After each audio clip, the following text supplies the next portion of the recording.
में जैसे रुद्र गुरु जी की हुई गाड़ी में तोड़फोड़, उसके बाद बृजमोहन जी का आरोप है कि मेयर के इशारों पर उनके ऊपर हमला कराया गया। पहली बात तो है कि बृजमोहन अग्रवाल पे कोई हमला कर सकता नहीं, वीडियो दिख रहा है उसमें तो खुद ही धक्का मार रहे हैं।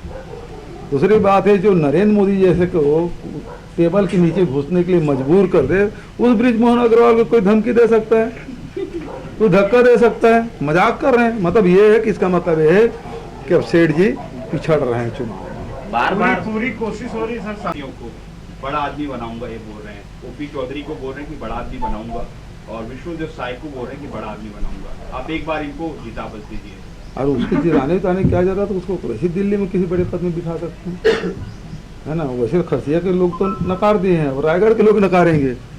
तो बनाना है क्योंकि प्रिय है वो अमन सिंह जी को, और अमन सिंह जी हैं वो अडानी के खासम खास हैं, और अडानी जी के बात को न नंबर 1 टाल सकते हैं न नंबर 2 टाल सकते हैं, और इसलिए उस पर जोर लगा रहे हैं ताकि ये लोग आए तो छत्तीसगढ़ में वो अपने जो मित्र हैं उसका लाभ सुरक्षित कर पाएंगे। ये उद्देश्य ये है। ये क्रोनोलॉजी को समझिएगा। कास्ट सेंसस होना चाहिए सबका, अनुसूचित जाति में, जनजाति में, पिछड़े वर्ग में, अपर क्लास में, सभी वर्गों में ऐसी बहुत सारी जातियां हैं जो आज के दौर में पिछड़ गए हैं। तो सबका होगा तो सबके लिए योजनाएं बन सकती है। बहुत बहुत धन्यवाद। छत्तीसगढ़ का बना हुआ है, वो लाख कोशिश करे, कुछ फर्क नहीं पड़ने वाला है।